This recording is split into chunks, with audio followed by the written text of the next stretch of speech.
Donc, on va commencer. Donc, bienvenue à tous pour cette interview 18, donc, qui va donner lieu à la version 1.8. Comme d'habitude, je parle des aspects un peu calendrier pour laisser le temps éventuellement aux retardataires de se connecter. Aujourd'hui, on est sur ce sprint, le sprint 1.8, le sprint 18 pour la version 1.8.0. On est le 19, donc on va vous présenter les fonctionnalités qu'on a développées. Et la prochaine fois, le prochain sprint, ça sera le sprint 19 pour la version 1.9, qui commencera donc la semaine prochaine. On a prévu de le terminer le 31 juillet. Donc il n'y a encore pas d'intitulé, on en parlera cet après-midi et demain. A priori, ça s'orienterait vers l'écriture de parseurs suite au Bitcoin. Donc, je voulais faire un petit rappel de la méthode qu'on utilise, la méthode Scrum qu'on utilise, pour ceux qui regarderont la sprint review en différé. Cette sprint review, au cours de cette sprint review, on ne va pas parler d'EasyParse, des fonctionnalités générales d'EasyParse, on va uniquement parler des fonctionnalités qu'on a implémentées au cours de ce sprint, donc depuis le 26 mai, et donc qu'on est capable de livrer aujourd'hui le 19. Je peux vous montrer par exemple qu'on a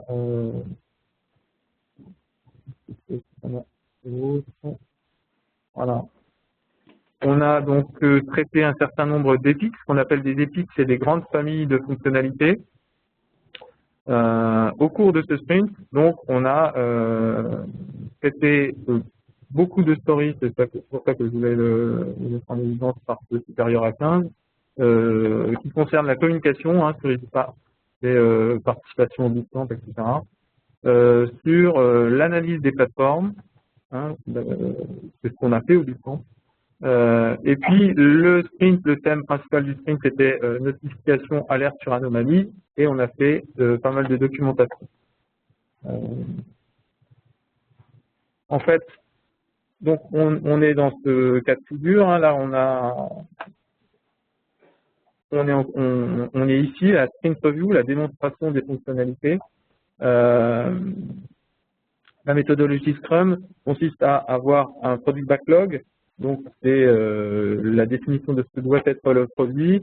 Pour le sprint, on a choisi un certain nombre de user stories, donc qui correspondent aux études dont je viens de vous parler. On fait des cycles d'environ 4 semaines. Au cours de ces cycles de 4 semaines, on se voit quotidiennement au cours du Daily Scrum. On se synchronise, ça dure 15 minutes à peu près, où chacun parle. Donc on a un certain nombre d'itérations et puis on livre un produit donc qui est potentiellement utilisable. C'est pour ça qu'on a des versions à chaque fois qui sont livrées. Après la sprint review, on fait une rétrospective. Donc l'équipe se réunit pour dire voilà, qu'est-ce qui s'est bien passé pendant ce sprint, qu'est-ce qui s'est mal passé, et on priorise aussi à chaque fois ces éléments de façon à améliorer les choses pour la fois suivante. Donc, un petit rappel rapide de la méthode. Donc ici aussi dans la méthode, je parle de vélocité. La vélocité, c'est ce qui permet de, en estimant ce que représente chaque tâche, la complexité de chaque tâche, au moment du planning, on estime cette complexité et ça permet de prévoir à peu près ce qu'on va pouvoir caser dans le sprint. Donc, on va pouvoir prendre ici le paquet qu'on va pouvoir traiter au niveau du sprint. Voilà. Donc, je reviens sur le sprint en cours. Donc, la sprint review, un peu plus dans le détail. Donc, la communication sur EasyParse, en quoi ça a consisté? Ça a consisté donc à préparer l'IBER, parce que donc on a été retenu et donc on va faire une présentation. Donc c'est le 6 juillet. Donc Thomas présentera pour l'équipe Le 3, pardon, le 3. Thomas présentera pour l'équipe EasyPart donc une présentation pour l'équipe EasyPart à l'hiver 2014. Donc on a préparé ça. On a participé au BIPCamp donc le 6 juin, et donc il a fallu préparer et il a fallu participer. Et donc ça a pris un peu de temps sur le sprint. On a eu pas mal d'interactions avec les utilisateurs. Donc c'est le but en fait de cette phase 2, c'est de vraiment permettre la prise en main d'EasyPart par les utilisateurs. Pour ce faire, on a créé 2 listes de diffusion, EasyPart Contribute et EasyPart User, dont l'objectif n'est pas exactement le même. EasyPart Contribute, c'est pour les contributeurs donc qui vont analyser des plateformes ou écrire des parteurs. Donc via ce biais-là, on peut communiquer en disant ben voilà, je commence une analyse sur telle plateforme, comme ça tout le monde est averti pour éviter les doublons et puis éventuellement pour participer. Ou alors je commence l'écriture d'un parteur pour telle plateforme. Voilà l'objectif de EasyPart Contribute. Et EasyPart User, c'est plutôt pour les utilisateurs d'EasyPart, pour dire, bah voilà, cette fonctionnalité-là est disponible. Est-ce que vous savez comment on lit un rapport? Est-ce que vous savez comment on exploite une sortie counter, etc. Ou des questions sur comment on se sert d'EasyPart. Voilà. Voilà l'objectif des deux listes. Elles sont donc sur inscription libre et on peut s'abonner et se désabonner. On a fait des entretiens via WebEx. Donc, pour répondre aux questions précises des utilisateurs qui décident éventuellement décideraient d'installer EasyPart chez eux, dans leur infrastructure. Donc, ça fait intervenir à la fois des documentalistes et éventuellement des informaticiens. Donc, les questions ne sont pas de même type. Et donc, c'est quand même plus pratique quand on est en ligne et quand on peut échanger. Voilà, donc j'ai cité un peu les gens avec qui on avait aussi communiqué par mail. On a aussi soumis une proposition de présentation d'EasyPart pour UKSG 2015 qui a été retenue. Voilà. Et donc, l'année prochaine, début d'année, donc potentiellement, on va présenter EasyPart à UKSG en avril.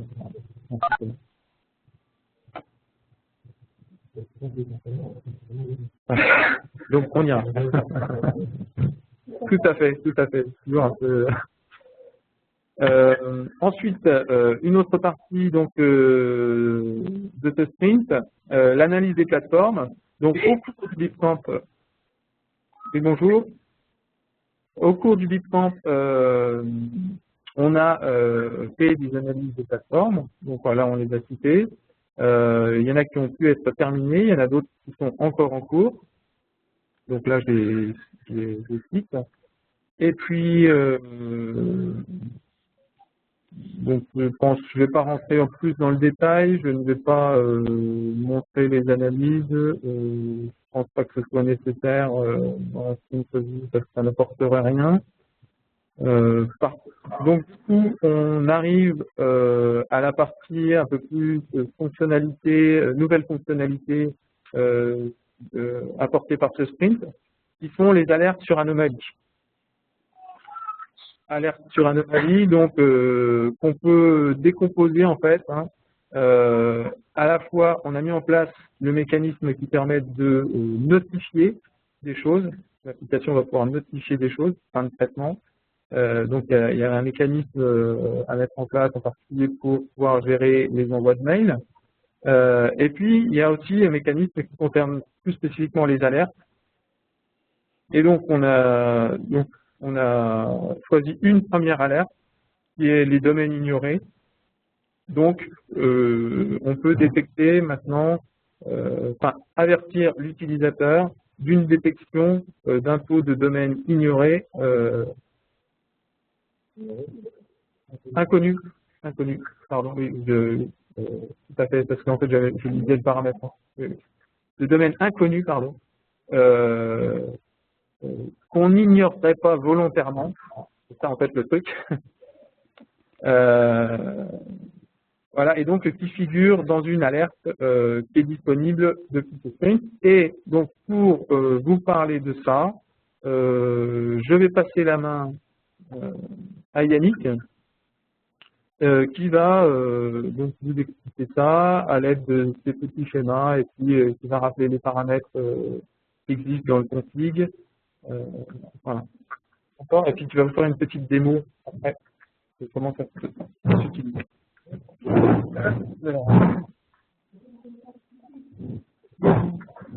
Ok.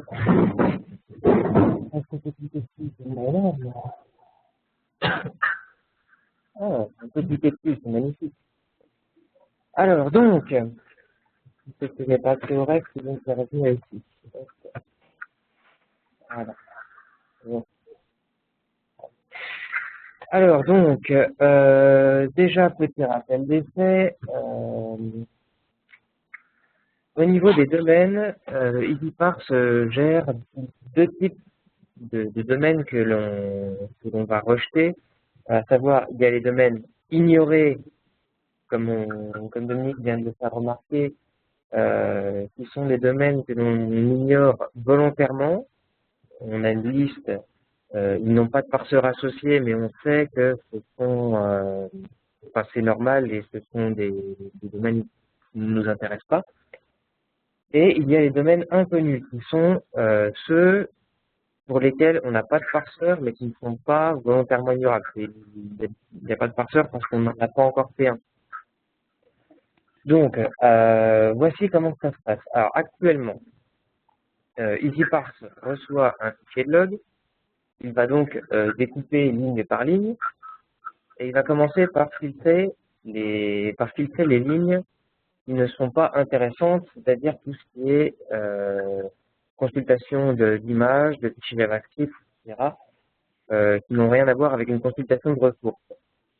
On se retrouve donc avec un certain nombre d'événements de consultation significatifs. Et à partir de là, on va utiliser la partie URL de ces événements, c'est-à-dire l'URL qui est dans la ligne de log, et on va voir s'il y a un parseur qui existe pour le domaine de cette URL. Et là, il y a deux cas. C'est-à-dire, soit on trouve un parseur, auquel cas l'URL va être parsée, on va se retrouver avec normalement un élément de consultation qui va se trouver dans le résultat, ou alors on n'a pas de parseur, auquel cas l'événement de consultation va être, enfin la ligne va être rejetée et le domaine va être ajouté dans un fichier qui s'appelle domaine.mise.csv qui contient tous les domaines qui ont été rencontrés mais qui ne sont pas gérés par EasyParse. Alors ça c'est pour l'ensemble des traitements. Et donc c'est là-dessus que va porter l'alerte que nous avons mis en place, qui repose à peu près sur le même principe. Alors, au niveau du fonctionnement, c'est-à-dire que lorsque l'on fait un traitement, ces fameux domaines ici qui sont inconnus, pour lesquels on ne trouve pas de parseur, vont être dénombrés. On va donc avoir le nombre d'occurrences d'un domaine. Enfin, à la fin du traitement, nous aurons donc tout le nombre d'occurrences par domaine. J'ai du mal à le formuler dans le fichier. Et donc, on va calculer un pourcentage d'apparition de ces domaines dans l'intégralité des lignes. Ce qui fait que s'il dépasse un certain pourcentage, ça va donc générer une alerte. Voilà. Donc, si j'ai été très clair, détailler le fait qu'on a 10 paramètres, on a produit 2 paramètres. Alors, tout à fait. Alors, nous avons deux nouveaux paramètres dans le fichier de configuration. Alors, il y en a un, Activation Threshold, j'ai du mal à prononcer, qui correspond au nombre de lignes minimum que devra contenir le fichier avant que les alertes ne soient activées. C'est-à-dire que si l'on passe en traitement un fichier qui nous fait une centaine de lignes, potentiellement les alertes vont s'activer très facilement et le nombre de lignes ne sera pas assez suffisant pour que ce soit significatif. Donc il faut un nombre de lignes minimum afin que les alertes puissent être générées. Et enfin pour les domaines, il s'agit du taux à partir duquel on considère qu'un domaine inconnu est considéré comme intéressant, quoi. Voilà. En l'occurrence, si on met un taux de 10 par exemple, on peut avoir un domaine inconnu quelconque, je sais pas, google.fr.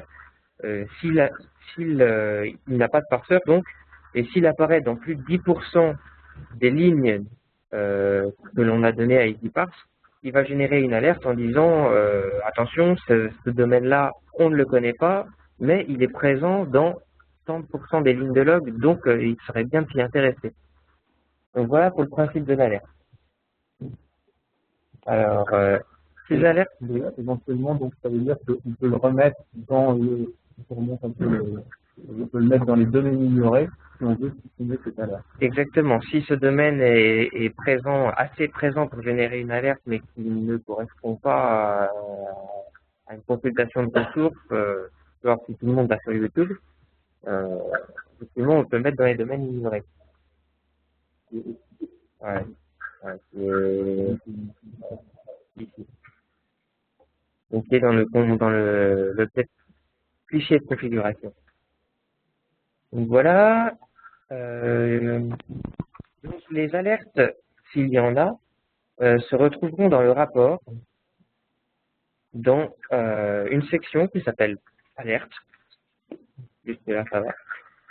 Donc qui contient une clé active alerte qui aura la liste des alertes actives. Donc en l'occurrence, on a une alerte sur les domaines ignorés. Et donc, la liste des alertes sous la forme alerte-un numéro qui correspondent à des phrases.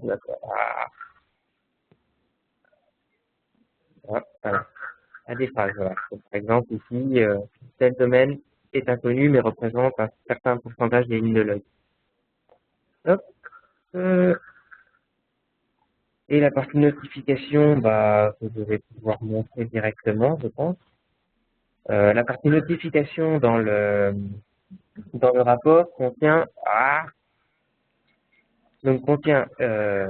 une clé mail to. Actuellement, les notifications, il n'y a que le mail de disponible.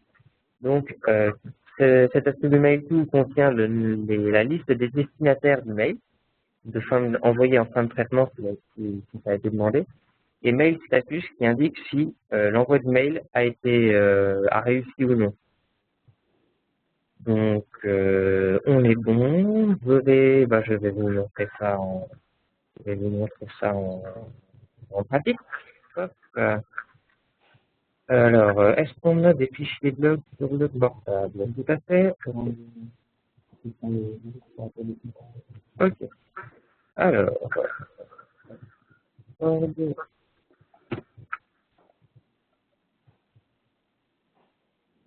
Alors, c'est à noter ça. J'ai l'impression que c'est un bug, il faudra s'en occuper. Ouais, il n'a pas redirigé pour une raison que j'ignore. Alors, nous voici. Ah oui, FDDemo, exactement. Alors, on va aller chercher un fichier. Dans document. Document. Voilà. Bibliothèque. Le petit c'est 6 mégas. Celui-là. Ok, on va prendre celui-là. Alors, on va aller dans les paramètres. Et ici, nous noterons la présence d'un nouveau champ, qui s'appelle notification. Et c'est ici que l'on va mettre nos mails, séparés par des virgules. Donc, je vais mettre le lien, à moins que une messagerie derrière.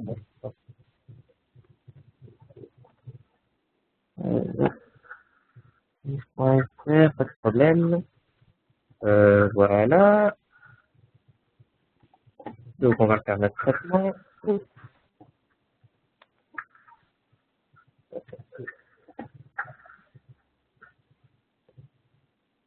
Oh, il a l'air de faire quand même pas mal de choses. Hein. Qu'est-ce que tu peux dire pour meubler? Donc, je peux montrer que le rapport, il est C'est en place au fur et à mesure. ah, effectivement, bon, On voit plein de choses. on voit plein de choses. Alors du coup, je vais remonter ici la présence, vous voyez, dans notification du mail que j'ai précisé juste avant.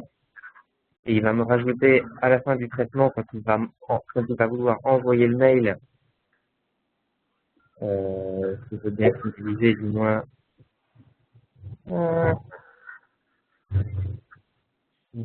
Voilà. Donc il a réussi à envoyer le mail. Et dans les alertes, on va voir s'il en a généré une. Voilà. Donc il m'a généré une alerte en me disant que le domaine NCBI, etc. n'est pas connu, mais représente 67% des lignes de log. Waouh, il va falloir s'en occuper.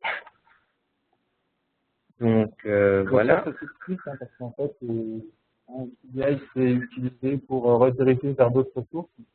C'est une base de données. Donc, c'est une base de données donc, qui est consultable et qui renvoie sur plein de plateformes. Et qui n'a pas de partenaire. Donc après,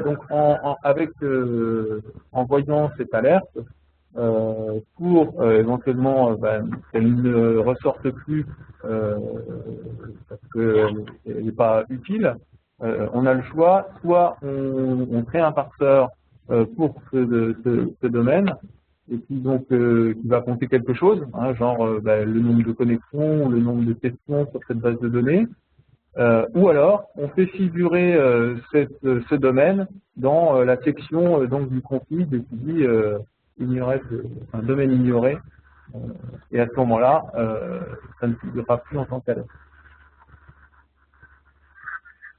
Voilà.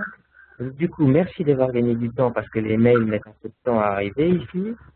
Donc on va vous montrer du coup à quoi ça ressemble. Hop, s'il a bien eu le temps d'arrêter. Ouh, le voici. Donc, du coup, vu qu'on a précisé un mail dans les notifications, il nous envoie un mail. Your job is completed. Pour le moment, c'est de l'anglais. Hein. Alors, il vous précise donc votre identifiant, l'identifiant du job qui a été fait. Vous pouvez récupérer en pièce jointe le rapport, mais vous pouvez aussi le regarder en ligne, sachant qu'il vous envoie donc un lien qui vous renvoie vers le rapport traitement. Donc, c'est magnifique. S'il y a des alertes, il vous en affiche la liste ici.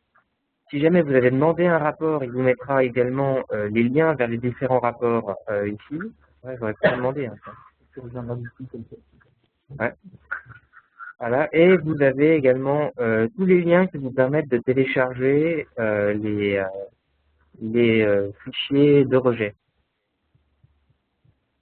Parce qu'on ne jette rien. Ouais, parce qu'on ne jette rien, absolument. Donc voilà pour ce mail. Hop. Voilà, le texte qui nous demande, ouais, le blanc. Alors c'est un fichier, waouh, il y a quand même 103 lignes, 103 000 lignes. Donc beaucoup doivent être de ce domaine-là. Alors je ne peux pas non plus télécharger, vu que donc, voilà, qu'est-ce que vous pourrez rajouter? Que ça va être amené à s'enrichir au fur et à mesure des alertes qu'on va développer. Que éventuellement tu pourrais aussi remontrer en fait la page du formulaire pour dire par exemple reviens voir le dossier et puis dire voilà que en fin de traitement on a rajouté aussi les liens vers le info Excel et LibreOffice qui avaient disparu avec la nouvelle interface. Donc ça c'est revenu et puis tu peux aussi montrer le fait que maintenant on peut directement via le formulaire demander le rapport printer qui n'était pas présent là dans le rapport parce qu'il n'avait pas coché. mais on y accède. Donc là, le paramètre, on peut demander le rapport directement ici. Bon, sachant qu'avec le J1, pour le moment, potentiellement, la liste pourra s'agrandir. Donc, c'est ici qu'on pourra cocher ou décocher les rapports qu'on voudra. Ils se retrouveront si vous demandez un mail, justement, dans la partie des rapports. Ouais, bien sûr. Hop, donc,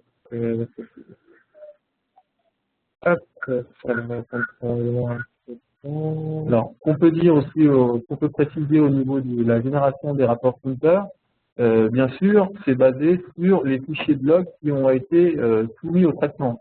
C'est-à-dire que si c'est, alors comme c'est le cas là, avec ce qu'on vous montre, si c'est un fichier de log qui correspond à une journée de traitement, bon, ça sera un rapport counter pour une journée, entre guillemets. Si la période que représentent les fichiers de log mis à traiter est supérieure à un mois, bien sûr, il y aura des fichiers counter plus réels, puisqu'ils sont cités en mois. Ouais, du coup, je vais réagir.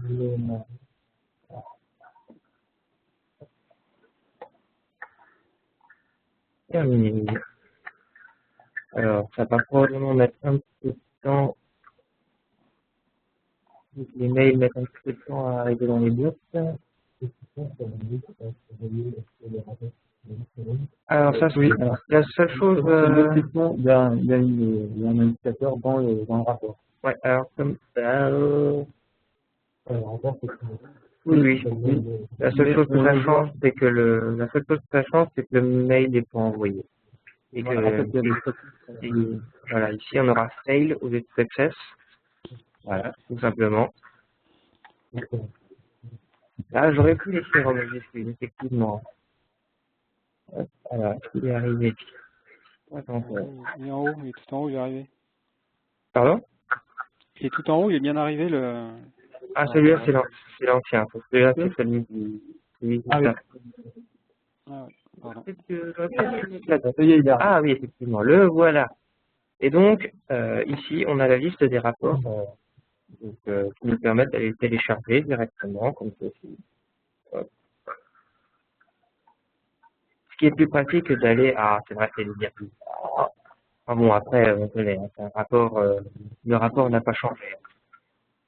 Ouais. C'est vrai que c'est une petite difficulté. On a respecté en fait les recommandations counter, et dans les recommandations counter, eh ben, il y a un certain nombre de lignes. Enfin, il y a deux choses. Déjà, le séparateur, c'est une virgule, et il y a une en-tête en fait au fichier. Hein, c'est ce qu'on voit là. Il y a plusieurs lignes qui correspondent à des commentaires sur le contenu du rapport. Donc, pour que ça s'affiche de façon plus jolie en mode tableur, il y a une petite manipulation à faire il faut transformer les données, donc en sélectionnant la première colonne et puis en choisissant la virgule comme séparateur, et puis il faut le faire à partir de la ligne 8. Bon, mais alors peut-être que ça sera une fonctionnalité qui sera demandée pour que ça soit plus facile pour l'utilisateur, mais en tout cas là on a respecté les recommandations qu'il fait. Voilà. Bon, ce rapport counter n'a pas changé, donc on aura lieu de faire le détail. Est-ce que je suis là dans mon email? Donc voilà pour ce mail assez pratique, hein, ma foi. Donc, alors, on peut dire que on peut faire varier le taux de déclenchement de l'alerte. Exact. Donc, actuellement, le taux de déclenchement de l'alerte est disponible dans le fichier de configuration à la racine qui part, donc config.json. Il est dans le. Oui, il est dans le wiki, effectivement. Donc, il est sous la clé easypath_alert sous le nom unknown domain rate. Et donc, il est changeable ici, sachant que, donc ça c'est pour le taux par défaut. Il y aura sous peu un header qui permettra de le changer, de donner un taux spécifique pour un traitement. pour un traitement. Ouais. Alors, en fait, ça peut varier selon le type de portail, enfin, le type de ressources auxquelles on est abonné et ce que c'est reconnaître EasyParse ou pas. Donc, potentiellement, normalement, dans cette alerte, vont remonter des choses qu'on n'aura pas, qui seront beaucoup consultées et qu'on n'aura pas forcément analysées. Donc ça peut être un indicateur important pour les nouveaux usagers d'EasyParse pour dire, là, j'ai beaucoup de cette plateforme-là dans mes domaines inconnus et il n'y a pas de parseur qui correspond. Donc, voilà. Voilà.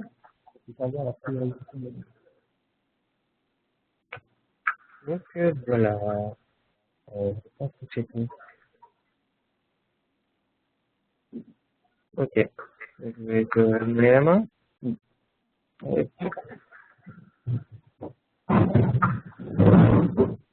Donc là, on a fait le tour des nouvelles fonctionnalités qui ont été apportées par le sprint. C'est la partie question maintenant. On peut revenir sur des éléments où si vous n'avez pas compris certaines choses. C'est vrai que nous, on est dedans, donc on a essayé de faire un petit schéma pour bien préciser ce qui se passait au niveau des domaines inconnus. J'ai une question sur les paramètres là, puisque finalement vous ajoutez des paramètres qu'on peut affiner au fil du temps. Pour l'instant, ils sont accessibles directement via le fichier. Vous prévoyez de pouvoir les mettre à jour via finalement un en-tête. Est-ce que ça veut dire que dans la page formulaire, finalement, vous allez prévoir une espèce de page où on pourra manipuler un peu tous ces paramètres directement? Vous risquez d'avoir d'autres alertes, vous risquez de mettre en place d'autres types d'alertes, donc d'autres paramètres. Oui. A priori, dans le formulaire, je pense pas, on va essayer de pas trop complexifier le formulaire. Si on le fait, ça sera.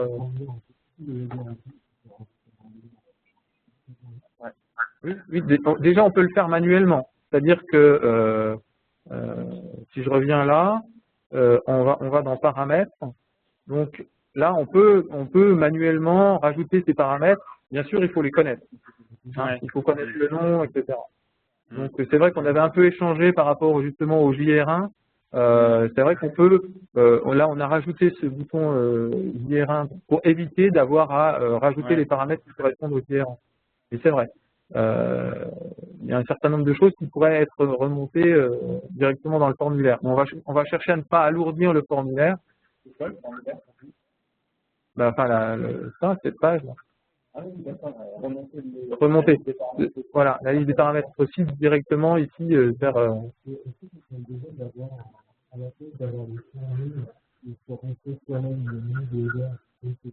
Ouais.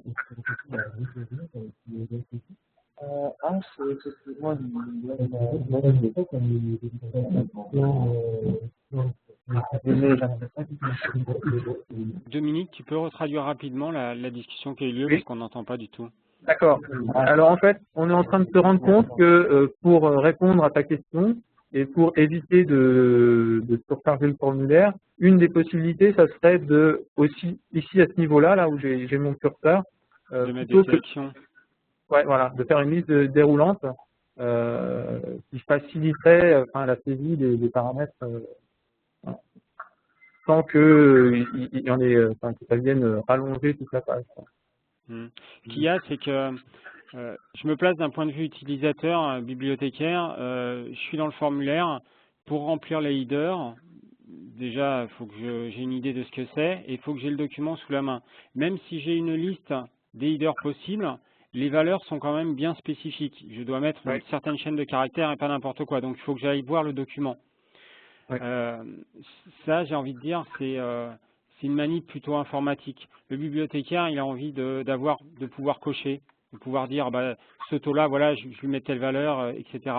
Je veux le rapport JR1, voilà, pour le rapport JR1, vous avez mis une case à cocher, on se casse pas la tête des valeurs des headers. Le formulaire, il est plus fait pour l'utilisateur final. Ouais.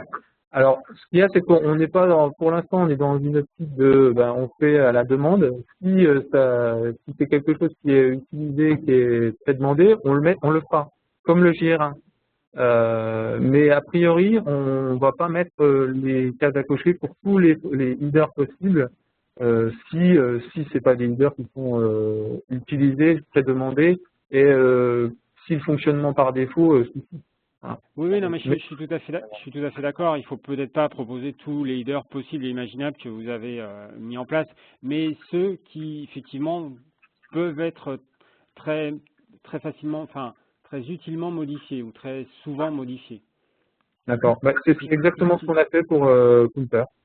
Oui, voilà, c'est exactement ça. C'est exactement ça. Et je pense que les rapports d'alerte vont un peu dans ce sens-là, quoi. Je veux un taux de notification à 10, 20 ou 30%. Peut-être que la valeur par défaut fonctionnera bien, mais on le sent bien de toute façon, parce que c'est pour ça aussi qu'on a mis tout de suite un champ notification avec l'adresse mail. Et puis bon, potentiellement, je pense qu'effectivement ici apparaîtront les alertes. Voilà. Alors, ce qui se passe ici, c'est que là, l'alerte, elle est déclenchée par défaut. Donc, c'est pour ça qu'on ne l'a pas mise. Voilà. Celle qu'on vient de créer, elle est active par défaut. La notification de la rendre permanemment, on ne pourrait pas mettre l'adresse mail de la personne qui est connectée. Aussi par défaut, mais ça pourrait être très rempli. Quand on se connecte à EasyCart, l'adresse mail pourrait être très remplie dans une notification. Par contre, si on est très rempli, ça veut dire que par défaut, on le notifie alors qu'il n'y en a pas forcément envie. Mais l'idée, c'est que potentiellement, il faut aller indiquer son mail pour pouvoir utiliser cette fonctionnalité de faire le traitement par mail, qui est intéressant. Et les personnes backboard à part les connecteurs, qui vont aller mettre. Ça pourrait être un truc me notifier. Ça peut être une case à cocher me notifier et avoir une case texte pour éventuellement rajouter des adresses. Ou alors, que la notion de notification soit dans le. Aujourd'hui, on n'a pas de profil utilisateur. Là, on pourrait avoir mon profil et dedans, pour expliquer du nom qui doit être notifié par défaut, c'est quelque chose. Et tu pourrais les deux côtés, que ça soit enregistré pour les questions suivantes. Ce qui voudrait dire qu'il faudrait qu'on revoie un peu la gestion des utilisateurs Donc, je pense qu'en termes d'utilisateurs, c'est ce qui pourrait être intéressant. Pour mettre en valeur cette unité par mail, je pense que les utilisateurs aiment bien avoir des mails. Dans les paramètres, c'est trop loin. Du coup, ça peut être différent, je ne sais pas si c'est un paramètre. Donc là, vous entendez les remarques qui sont faites? Pas tout. Donc enfin, pour résumer rapidement, ce serait de dire que la notification est quelque chose qui est relativement pratique et potentiellement qui sera demandé aux utilisateurs, et donc de le ramener, plutôt que de le mettre dans les paramètres, de le rendre plus visible, directement dans cette ici. En fait. Hein, si j'ai bien compris. Ou même dans le profil de l'utilisateur, quand on aura travaillé sur ce profil aussi à ce niveau-là.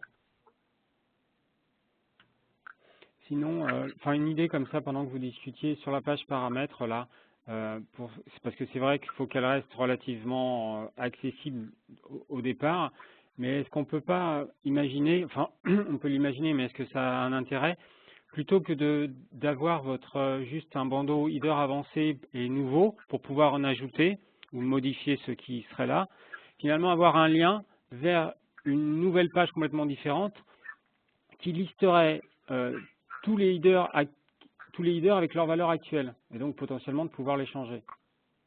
Donc ça ne surchargerait pas cette page-là, mais ça ouvrirait, ça donnerait à voir toutes les possibilités que vous offrez en fait. Peut-être un onglet paramètre.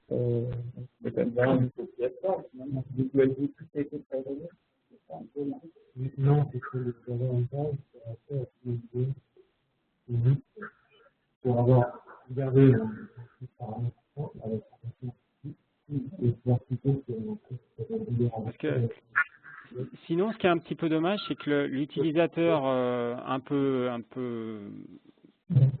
l'utilisateur ordinaire, finalement, il n'a pas accès à toute votre richesse potentielle derrière.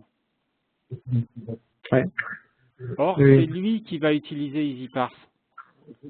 L'informaticien ne va intervenir que dans les parties d'analyse, dans les parties de parseur ou dans les parties d'installation, mais après, c'est le bibliothécaire qui va travailler avec votre outil. D'accord ? Il y a toute une partie ça qui est bibliothécaire. Et lui, s'il faut aller dans de la doc technique qui est perdue ailleurs, il ne va pas y aller.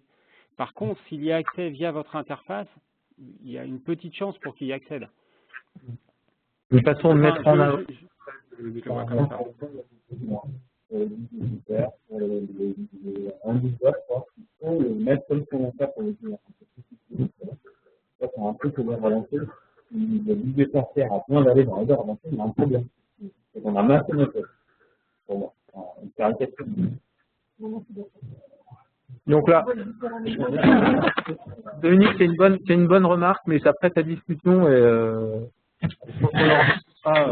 Oui, non, mais il y a sûrement du pour et du contre. Hein.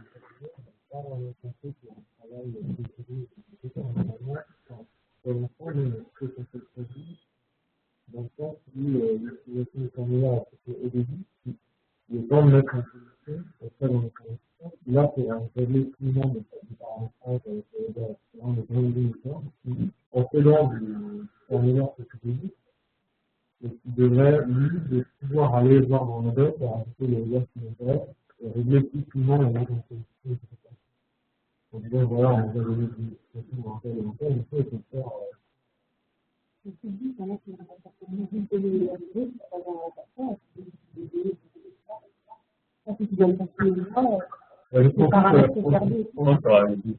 dans les établissements, pour l'instant, on est là plutôt côté des.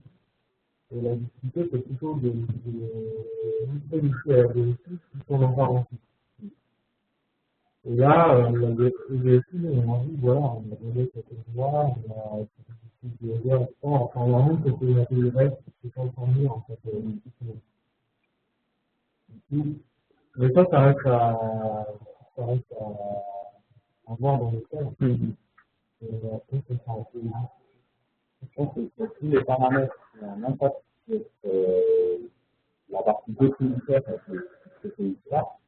Mais en tous les trucs, on va dire, le format sorti, pour moi, il faut un niveau technique, c'est technique, c'est pas primaire. Il y a des parents qui utilisent des alertes, des abus, après la formation, effectivement, là, c'est pas mettre en avant que c'est quelqu'un, mais là, c'est mettre le formulaire, c'est surtout mettre en avant les paramètres qui sont conçus par les bibliothécaires. Donc, en fait, ils se passent un peu la main, une fois qu'ils ont fait un peu la main, ils voient que tel paramètre, on peut le faire, donc on met un peu à déployer. Le problème, c'est que nous, on est un peu entre mettre des choses dans le formulaire, ça fait, en termes de dev, ça fait en maintenance aussi, et le fait que ça soit très utilisé ou pas beaucoup utilisé. Donc, on doit trouver une bonne équilibre entre les deux. Vraiment, l'idée de faire la liste des erreurs dans les heures, c'est une très bonne idée. Comme ça, au moins, on a un endroit où c'est possible. ouais, ça permet de. Un peu sûr. C'est à la fois exhaustif et que ça évite de faire des erreurs de syntaxe. Parce que là, dans la liste d'éléments CTD, il y a droit pour les valeurs, et puis de mettre des documents, maintenant, si on a une seule chandelière dans la liste, vous voyez que la valeur est posée citoyenne. Non, pourquoi pas. Après, pas forcément.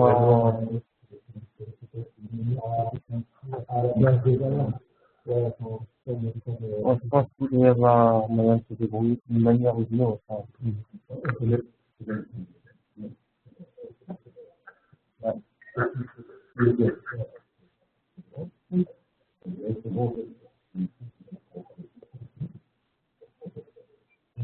Ouais. En fait, c'est comme une valeur. Hmm. Une valeur. Non.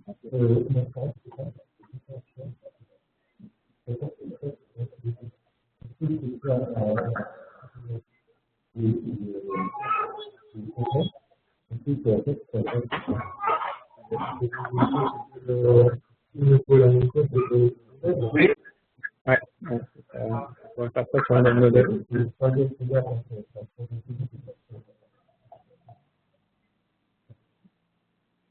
Ok. Donc ça, c'est noté. Est-ce qu'il y a d'autres questions?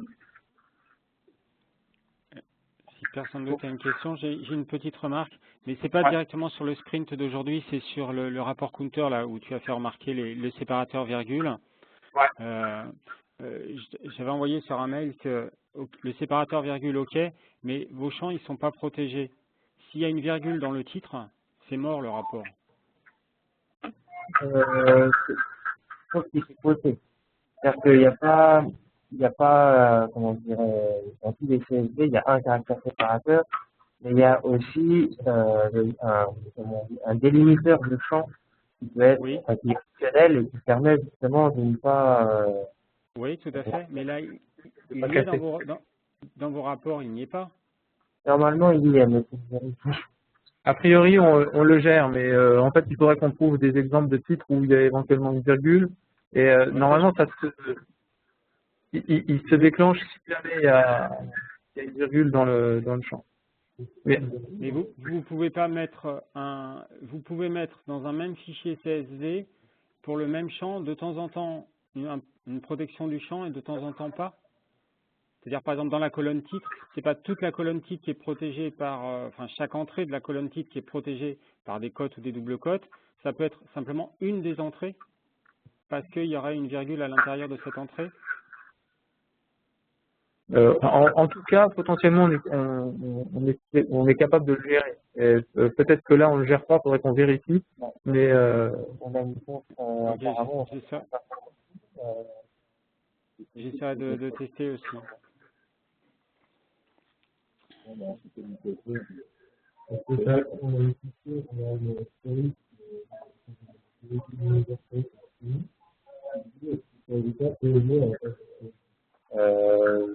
ça c'est un peu le rapport. c'était en sortie de. Oui, mais c'était pas counter, c'était peut-être le résultat. Le rapport counter, je le fais en lisant les renseignements. Enfin, ils mettent un descriptif complet du format dans un PDF.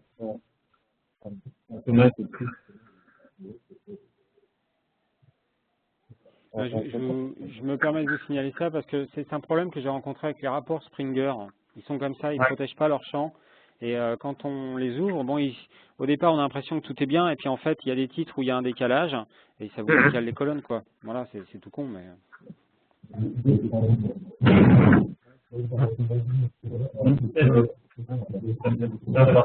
Alors, là, on est en train de regarder aussi par rapport à tes remarques, là, et on est en train de se rendre compte que dans la nouvelle version Counter, il propose aussi d'utiliser la tabulation comme séparateur. Ah bah ça, c'est bien. Voilà, ça pourrait être la solution à... Ça pourrait être une solution, ouais. Et peut-être que ça vous simplifierait beaucoup la vie, ouais. En plus, les rapports dans Excel avec des tabulations s'ouvrent beaucoup mieux. Il y a beaucoup moins de manipulations à faire souvent. Mais ça pourrait être un bon truc parce qu'il y a rarement des tabulations dans les titres ou dans les autres champs, quoi. Donc si c'est raccord avec la norme, c'est tout bon pour vous, quoi. Donc c'était une bonne remarque.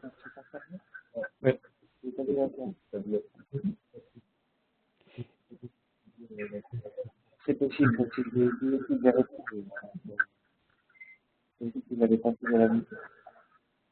J'ai du mal, là. C'est comment du coup,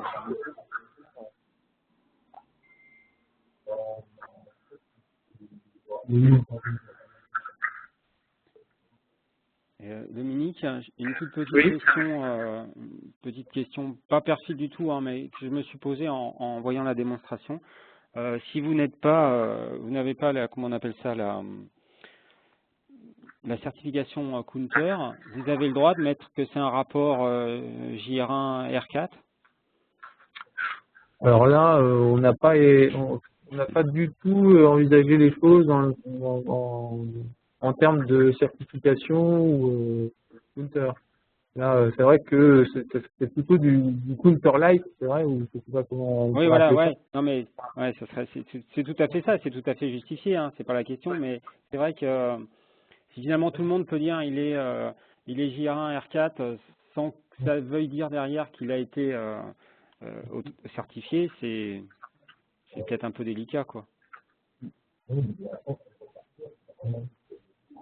Mais bon, voilà, je me suis posé ça en voyant le truc, c'est tout.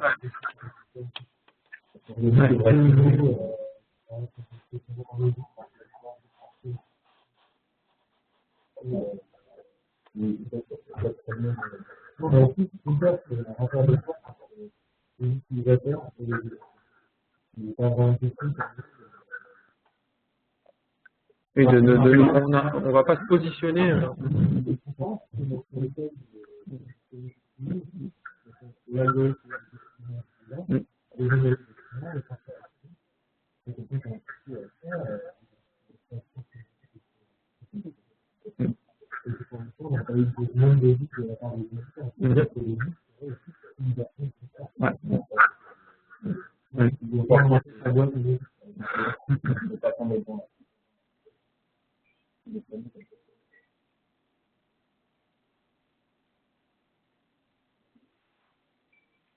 Donc là, la discussion, c'était de dire que Counter, on le propose, mais on n'a pas comme objectif d'être certifié ou reconnu Counter.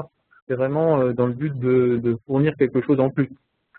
Oui, non, mais je suis tout à fait d'accord. Mais peut-être qu'il faut le marquer explicitement dans le nom du rapport, enfin dans les parties libellées là, tout simplement, c'est tout. Pour pas qu'il y ait d'ambiguïté en fait.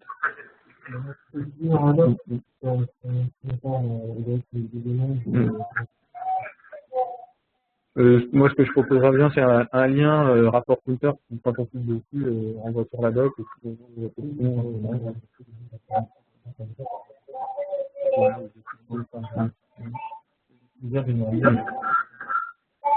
d'accord.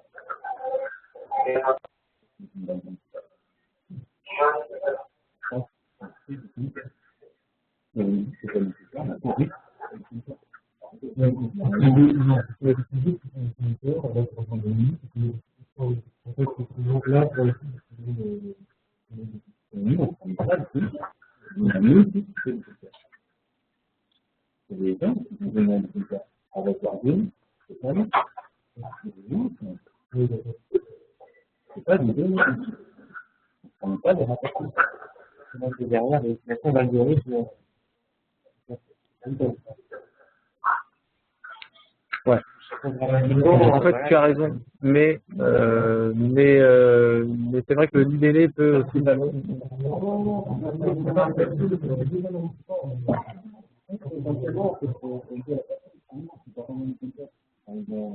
Oui, mais plus la personne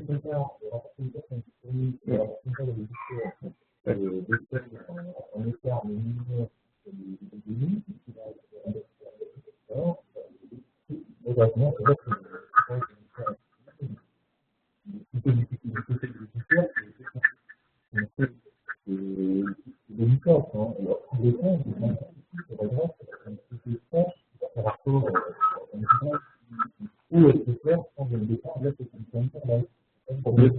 c'est pas des algorithmes.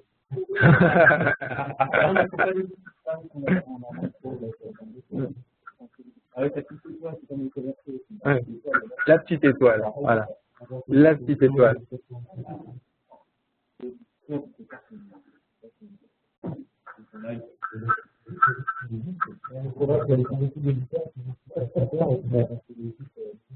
La petite étoile. Déjà là, je vote pour la petite étoile. Ouais. Rapport Counter, une petite étoile, avec un lien dessus si jamais tu étoile cliquable, et quand tu cliques là, et puis, voilà.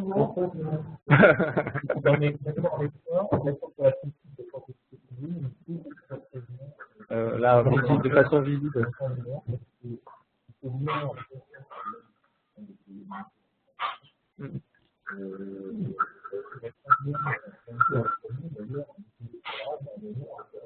Ouais.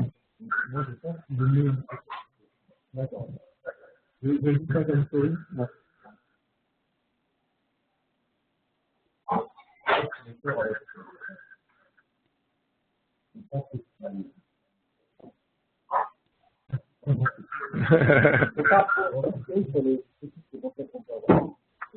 Mais La petite étoile, ouais, c'est un bon compromis, donc ça me plaît bien.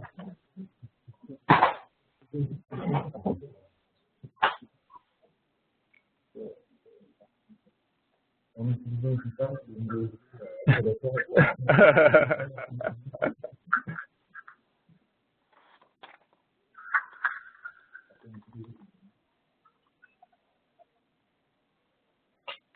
Ok. Donc, s'il n'y a pas d'autres questions, il y a un truc dont je n'ai pas parlé, c'est une petite partie de doc qu'on a fait aussi sur le rapport, parce que le rapport, il est très riche et jusqu'ici, il n'était pas documenté. Donc, j'ai posté un mail sur la liste Start User, justement, avec un lien qui envoie sur les différents éléments qui sont contenus dans le rapport et leur explication.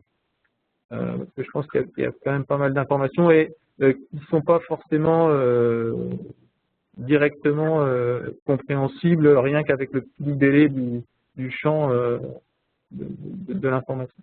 Voilà. Et donc, s'il y a des choses qui sont encore pas claires, je vous invite à poser des questions et on précisera et on enrichira en fait cette doc. Voilà.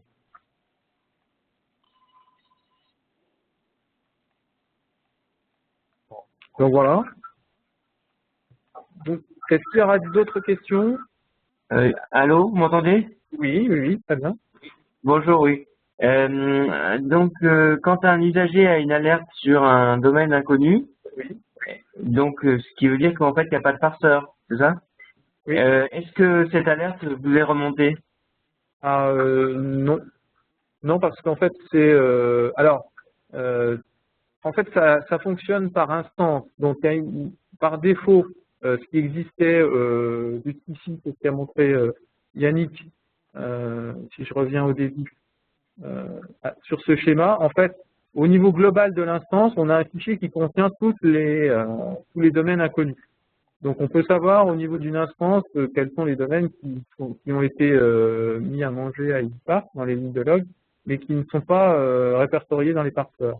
Par contre, au niveau de cette alerte-là, c'est propre à un traitement et c'est propre au résultat d'un traitement. Donc,